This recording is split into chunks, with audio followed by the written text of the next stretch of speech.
राज्य में राज्यसभा चुनाव हुए और प्रत्याशियों ने जीत भी दर्ज की। जिन्होंने अपने अपने नामांकन को दाखिल किया था वो सब अब जीत हासिल कर चुके हैं। सारे के सारे एनडीए के हैं।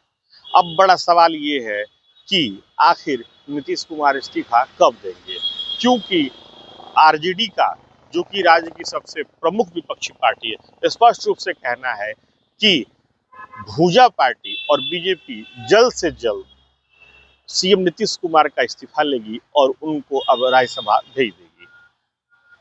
आरजेडी सीधे सीधे बीजेपी पर निशाना साध रही है। आरजेडी का क्या कहना है, सबसे पहले आप आरजेडी के बयान को सुनिए। नीतीश कुमार जी को भूजा पार्टी या भारतीय जनता पार्टी ने जिस तरह से मजबूर करके राज्यसभा भेजने का काम किया है, अब भारतीय जनता पार्टी जल्द से जल्द इस कवायद में लगी हुई है कि उनसे इस्तीफा ले लिया जाए।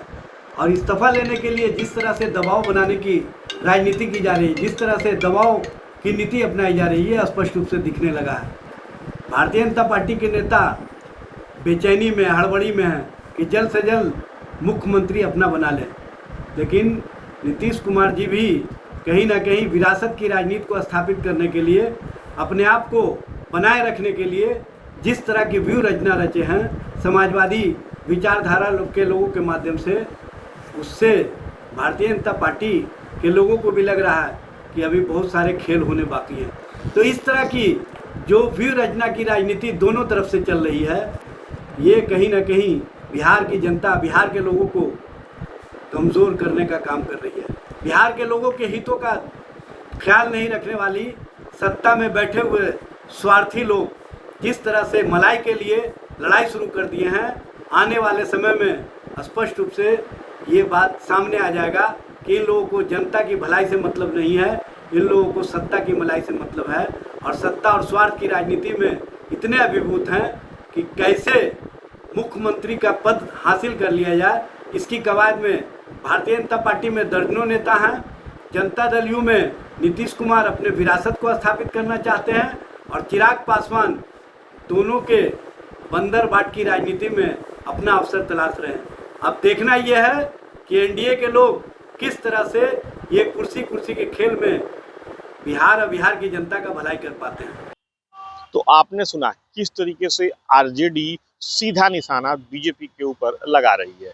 वहीं सीएम कब इस्तीफा देंगे या उनका उत्तराधिकारी कौन होगा, इस पर जदयू और बीजेपी इन दोनों का कुछ अलग ही कहना है। इन दोनों पार्टी के नेता क्या कहते हैं, आप उनके भी बयान को सुनिए।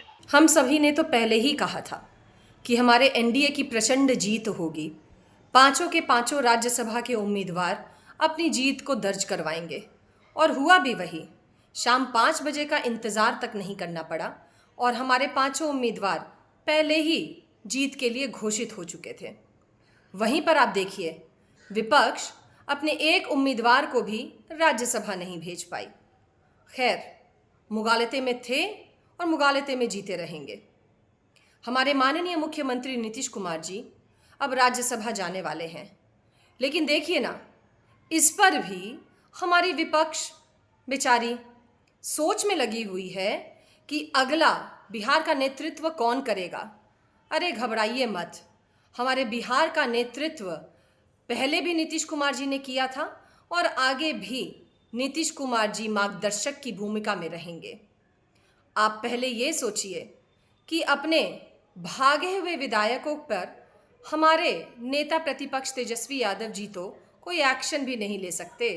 अरे एक्शन ले लिया तो कहीं नेता प्रतिपक्ष की कुर्सी भी ना गंवानी पड़ जाए। देखिए, मुख्यमंत्री कब इस्तीफा देंगे और उनका उत्तराधिकारी कौन होगा, ये पूरी तरह से पार्टी का आंतरिक विषय है।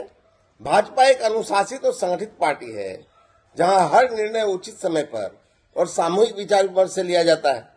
अभी हमारा पूरा फोकस प्रदेश के विकास, सुशासन और जनता की सेवा पर है। जब भी कोई निर्णय होगा, पार्टी नेतृत्व तो उचित समय पर उसकी जानकारी स्वयं देगा। तब तक इस तरह की अटकलों पर ध्यान देने की कोई आवश्यकता नहीं है। तो आपने सुना आरजेडी के बयान के बाद से बीजेपी और जदयू क्या कह रही है, लेकिन एक्सपर्ट कुछ और कह रहे हैं। एक्सपर्ट क्या कहते हैं, आप उनके बयान को भी सुनिए। देखिए, एक बात तो तय है कि अब तय हो गया है कि बिहार की राजनीति में मुख्यमंत्री के रूप में नीतीश कुमार जी नहीं रहेंगे, राज्यसभा जाएंगे। लेकिन लाख टके का सवाल है कि उनका वारिस कौन होगा, उनके बाद बिहार के मुख्यमंत्री कुर्सी पर कौन बैठेगा। इसका जवाब शायद किसी के पास नहीं है, क्योंकि दोनों जो एनडीए के बड़े घटक दल हैं, भारतीय जनता पार्टी ऐसे मौके पे चौंकाती रहती है। अचानक कोई नया नाम, ऐसे जो कम चर्चित चेहरे हों, उनको आगे कर देती है। दूसरी बात, जो मुख्यमंत्री नीतीश कुमार जी फिलहाल हैं, वो भी इस तरह के फैसले अचानक लेते हैं कि वो कब क्या करेंगे किसी को नहीं अनुमान होता है। तो इस लिहाज से बहुत बड़ा सवाल है कि बिहार में नीतीश कुमार जी के बाद अब अगला मुख्यमंत्री कौन होगा। जो कयास हैं, विभिन्न दलों से कयास लगाए जा रहे हैं, लोग अनुमान कर रहे हैं कि भाई अति पिछड़ा से होगा तो पिछड़ा से होगा, दलित से होगा।